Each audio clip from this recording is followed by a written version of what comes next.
ओम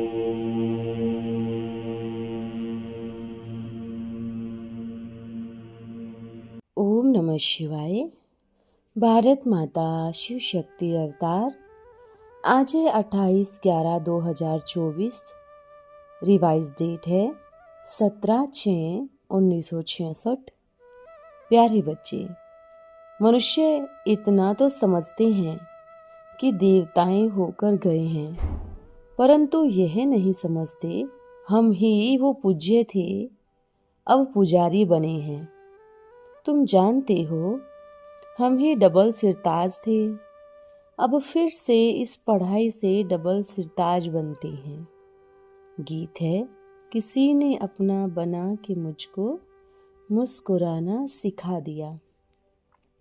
यहाँ बैठे हो शिव बाबा की याद में तो हो, जानते हो वो हमको सुख धाम का मालिक फिर से बना रहे हैं। बच्चों की बुद्धि में अंदर कितनी खुशी होनी चाहिए। यहाँ बैठे हो, बच्चों को खजाना तो मिलता है ना। अनेक प्रकार के कॉलेज में, यूनिवर्सिटियों में किसकी बुद्धि में यह बातें नहीं रहती। तुम ही जानते हो बाबा हमको फिर से स्वर्ग का मालिक बनाते हैं। ये खुशी तो रहनी चाहिए ना। इस समय और सब ख्यालात निकाल एक बाबा को याद करना है। जहाँ जब बैठते हो तो बुद्धि में यह नशा रहना चाहिए, हम अब सुखधाम के मालिक बन रहे हैं। सुख और शांति का वर्षा हम कल्प कल्प लेते हैं। मनुष्य तो कुछ नहीं जानते। पहले पहले भी बहुत ही मनुष्य अज्ञान अंधेरे कुंभकर्ण की नींद में सोए खत्म हो गए थे। फिर भी ऐसे ही होगा, यह भी बच्चे समझते हैं। हमको बाबा ने एडॉप्ट किया है, वह हमने शिव बाबा की धर्म की गोद ली है, जो आदि सनातन देवी देवता धर्म की स्थापना कर रहे हैं।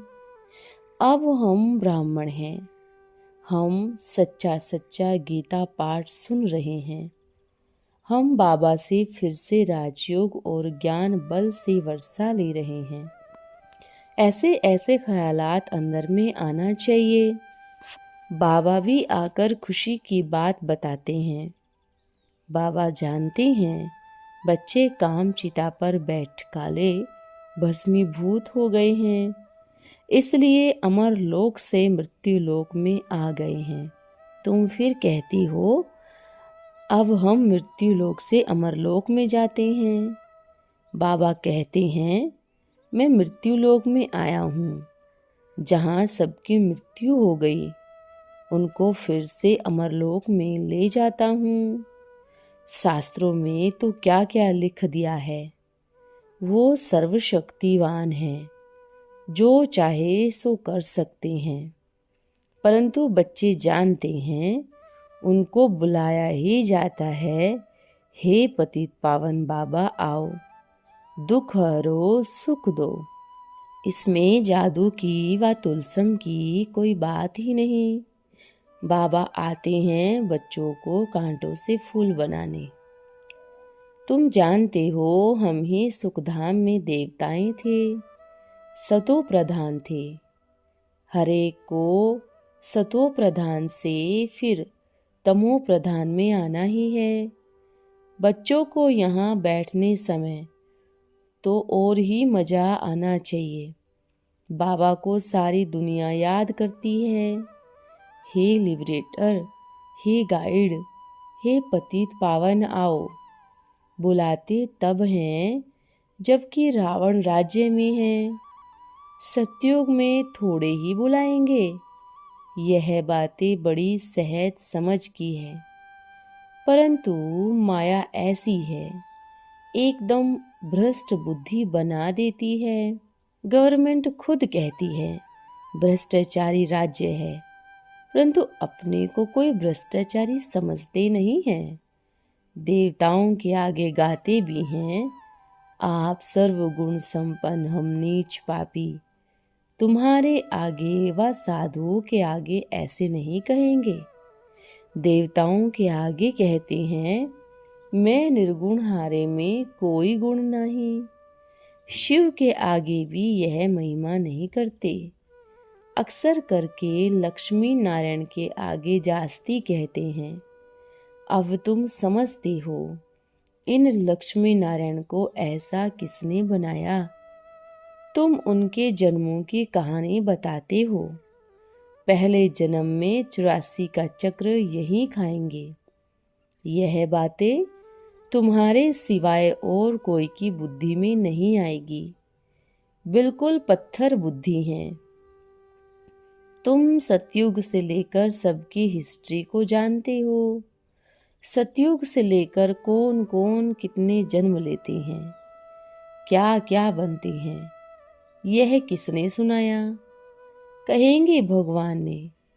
उनके सिवाय और कोई सुना न सकेंगे। बाबा कहते हैं, मैं तुमको तुम्हारे 84 जन्मों की कहानी सुनाता हूँ तो जरूर समझेंगे इनको उसने सुनाया है। बाबा की भी महिमा करेंगे, टीचर सतगुरु की भी महिमा करेंगे। तीनों एक ही है। यह तुम्हारी बुद्धि में है। वो बाप भी है, टीचर भी है, सतगुरु भी है। शिव बाबा का धंधा ही यह है, पतितों को पावन बनाना। पतित जरूर दुखी होंगे। बाबा कहते हैं, मैं पतितों को पावन बनाने आता हूँ। सतो प्रधान सुखी, तमो प्रधान दुखी होते हैं। इन देवताओं का कितना सतोगुणी स्वभाव है। सतोगुणी होते हैं सतयुग में, तमोगुणी होते हैं कलयुग में। बाकी हाँ, मनुष्य नंबरवार अच्छे और बुरे होते हैं। सतयुग में कब ऐसे नहीं कहेंगे कि यह खराब है, यह ऐसा है। वहाँ बुरे लक्षण कोई होते ही नहीं। वो है ही देवी संप्रदाय। हाँ, साहूकार और गरीब हो सकते हैं। बाकी अच्छे व बुरे गुणों की बात वहाँ नहीं होती। सब सुखी रहते हैं। दुख की तो बात ही नहीं है। नाम ही है सुखधाम। तो बच्चों को बाबा से पूरा वर्षा लेने पुरुषार्थ करना है। अपना चित्र और यह लक्ष्मी नारायण का चित्र भी रख सकते हैं। कहेंगे कोई तो इनको सिखलाने वाला होगा। यह तो भगवान वाच है। श्री कृष्ण तो फिर भी मनुष्य है। भगवान को अपना शरीर तो है नहीं। वो आकर लोन लेते हैं। गाया हुआ भी है भागीरथ, तो जरूर रथ पर विराजमान है, बैल पर थोड़ी ही आएंगे। शिव और शंकर इकट्ठा कर दिया है, तब बैल दे दिया है। तो बाबा कहते हैं, तुमको कितना खुश होना चाहिए, हम बाबा के बने हैं। बाबा भी कहते हैं, तुम हमारे हो। बाबा को पद पाने की खुशी नहीं है। टीचर तो टीचर है, पढ़ाना है। बाबा कहते हैं, बच्चे मैं सुख का सागर हूँ। अब तुमको अतीन्द्रिय सुख भासता है। जब हमने तुमको एडॉप्ट किया, एडॉप्शन तो किस्म किस्म की होती है। पुरुष भी कन्या को एडॉप्ट करते हैं। वो समझती है यह हमारा पति है। अब तुम समझते हो शिव बाबा ने हमको एडॉप्ट किया है। दुनिया में इन बातों को कोई भी नहीं समझते। उन्हों की वो एडॉप्शन है, एक दो पर काम कटारी चलाने की। समझो कोई राजा गोद में बच्चा लेते हैं, एडॉप्ट करते हैं, सुख के लिए ना, परंतु वो है अल्पकाल सुख। सन्यासी भी एडॉप्ट करते हैं। वो कहेंगे यह हमारा गुरु है, वो कहेंगे यह हमारा फॉलोअर्स है। कितनी एडॉप्शन है। लौकिक बाप बच्चे को अडॉप्ट करते हैं, उनको सुख तो देते हैं, फिर उनको शादी कराने से फिर जैसे दुख का वर्षा दे देते हैं। गुरु का एडॉप्शन फिर भी कुछ अच्छा है, पवित्रता की एडॉप्शन है। यह है फिर महान पवित्र बनने की एडॉप्शन। यहाँ बाबा कहते हैं तुम मेरे बच्चे हो। बच्चे कहते हैं बाबा हम आपके हैं। यह एडॉप्शन कितनी फर्स्ट क्लास है। यह है ईश्वर की एडॉप्शन। आत्माओं को अपना बच्चा बनाते हैं। अब तुम बच्चों ने सबके एडॉप्शन को देख लिया है। सन्यासियों के होते हुए भी गाते रहते हैं कि पतित पावन आओ, आप आकर हमको एडॉप्ट कर पावन बनाओ।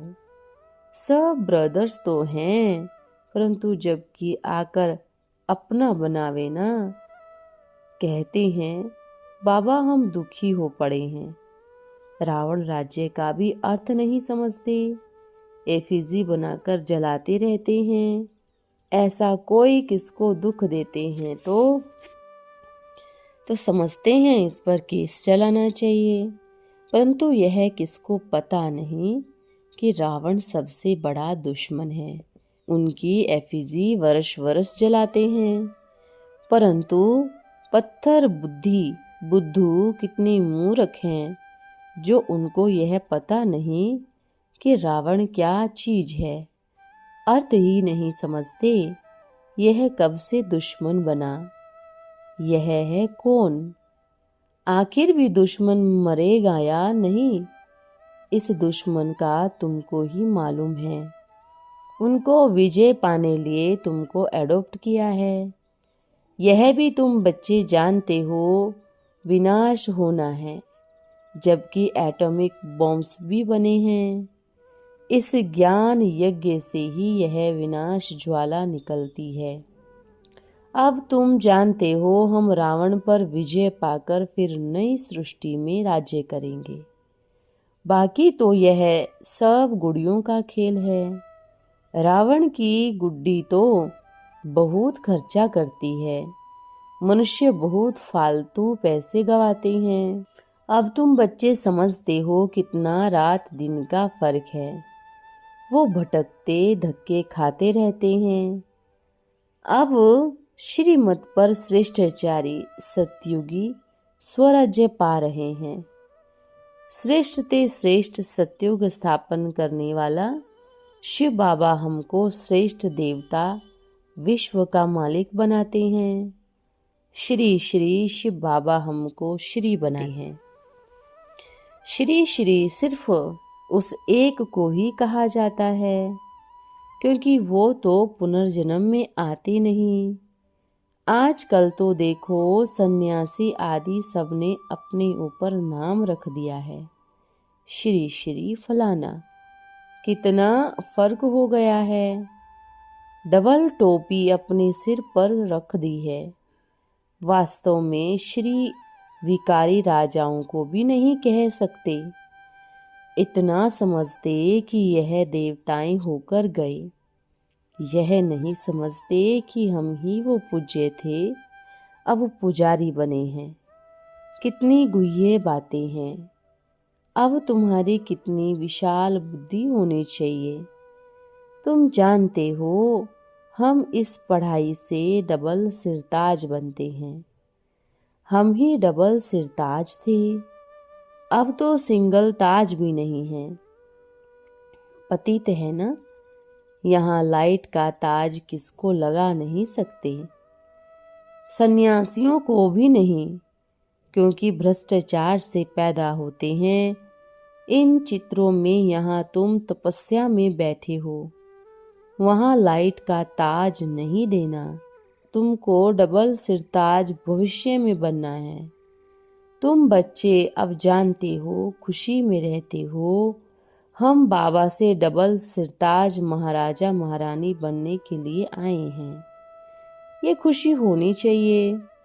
शिव बाबा को याद करेंगे तो पतित से पावन बन स्वर्ग का मालिक बन जाएंगे। इसमें कोई तकलीफ की बात ही नहीं है। यहाँ तुम स्टूडेंट बैठे हो, यहाँ आकर मित्र संबंधी आदि कोई भी याद नहीं आने चाहिए। बल यहाँ बैठे हो, आत्मा का ख्यालात चलना चाहिए। हम शांति धाम के रहने वाले हैं, अब जा रहे हैं सुख धाम। यह है दुख धाम। अंधे की औलाद अंधे है, इसको कहा जाता है नरक। यह वापिस जाएंगे, वहाँ जब एक भी नहीं रहेगा, सब आ जाएंगे, तब फिर जाना होगा। इसलिए कहा जाता है साजन और सजनी की बारात। कैसे बारात जाएगी वो भी साक्षात्कार होगा, तुम्हारे सिवाय और कोई देख न सके। तुम बच्चों को एक बाबा को ही याद करना है। बाबा है इतनी सी बिंदी, कहते हैं बिंदी को कैसे याद करें। अरे तुम आत्मा भी बिंदी हो ना, मैं भी बिंदी हूँ। मुझे परम पिता परमात्मा परम धाम में रहने वाला कहते हैं। बाबा कहते हैं मैं बिंदी इनके बाजू में आकर बैठता हूँ। इसलिए यह भाग्यशाली रथ है। नंदीगण एक रखते हैं ना, मंदिर भल बहुत हैं, नंदीगण बहुत रखते हैं। बाबा कहते हैं मेरा रथ यह है, फिर भी कब किस में जाए प्रवेश कर मदद करता हूँ। बच्चे भी समझते हैं आज तो बाबा ने मुरली चलाई। अच्छा फिर भी बाबा कहते हैं मीठे मीठे बच्चे बाबा को याद करो। यह तो समझते हो अब रात पूरी हो दिन होना है। आधा कल्प है स्वर्ग, आधा कल्प है नरक। हार जीत है ना, अब हाहाकार होकर फिर जय जयकार होगी। तुम जानते हो शिव बाबा के पास हम रिफ्रेश होते हैं, फिर जाकर प्रवेश करना है। मित्र संबंधी आदि कोई भी हो, यह पैगाम देते रहो। शिव बाबा कहते हैं देवी धर्म स्थापन कर, बाकी सबको वापस ले जाएंगे। और धर्म वाले सिर्फ अपना धर्म स्थापन करते हैं, वापस नहीं ले जाते। यहाँ बाबा दोनों कार्य करते हैं, इसलिए बुलाते हैं हे पतित पावन आओ। यह है नई नॉलेज, यह सिवाय बाबा के और कोई दे ना सके, इसलिए कोई को भी पता नहीं। इसलिए 7 रोज समझाया जाता है। 7 रोज अखंड पाठ रखते हैं। रामायण भी 7 रोज है, असल में है यहाँ का 7 रोज। 7 रोज बिठाया जाता है क्योंकि पतित है। यह अभी तुमने जाना है कि यह पतित दुनिया है। भारत पावन था, इस समय भारत पतित है। पतित होने के कारण कोई की बुद्धि में नहीं बैठता। अभी है भक्ति मार्ग, ज्ञान देने वाला एक ही है। यहाँ कायदा बड़ा कड़ा है। जब तक 7 रोज न समझे, आधा कल्प की कड़ी बीमारी से छूटना मुश्किल है। 7 रोज पहले बैठ समझे कि हम बिल्कुल ही पतित हैं, 5 विकारों की कड़ी बीमारी है, फिर आगे भी कुछ समझ सके। यहाँ के कायदे कड़े हैं। यहाँ से अलग अलग फॉर्म भराया जाता है, फिर समझाया जाता है। फिर 2 रोज बाद फिर फॉर्म भराया जाता है, फिर लिख कर भी आना है। आज यह समझा। जब ज्ञान पूरा समझ में आ जाता है तो आत्मा कहती है जब से तुम्हें दिव्य दृष्टि से देखा, तुमको जाना पहचाना, आँखों में तुम ही हो। आत्मा को चश्मा मिला है ना, जिसको ज्ञान नेत्र कहते हैं। दिव्य दृष्टि मिली, वही है मेरी आत्मा में। बस तू ही तू बसते हो मेरी बुद्धि रूपी चक्षु में। अच्छा मीठे मीठे सिकिलदे लग के ज्ञान सितारे हो ना, जैसे यह बत्तियां हद के मांडवे को रोशनी देती हैं, तुम बेहद के मांडवे को रोशनी देते हो। भला इस मांडवे में ड्रामा कौन सा चलता है? सुख दुख, हार जीत, गदाई और राजाई। अच्छा, ओम नमः शिवाय। आज का वरदान है विजयी रत्न भव। तुम बच्चे सदैव यह दांव लगाओ कि हम विजयी और संपूर्ण बनकर ही दिखाएंगे। कमजोरी के शब्द समाप्त करेंगे, हो ही जाएगा, पुरुषार्थ कर रहे हैं, यह शब्द भी ना निकले, करके ही दिखाएंगे, बनकर ही दिखाएंगे। यह है निश्चय बुद्धि विजयी रत्नों के बोल, वो वह है कमानधारी बच्चों के बोल। बनना है सुदर्शन चक्रधारी, लेकिन बन जाते हो कमानधारी। कई बच्चे समझते हैं कोई तो वह भी बनेंगे ना, इस बात में दयालु मत बनो। अच्छा, ओम नमः शिवाय।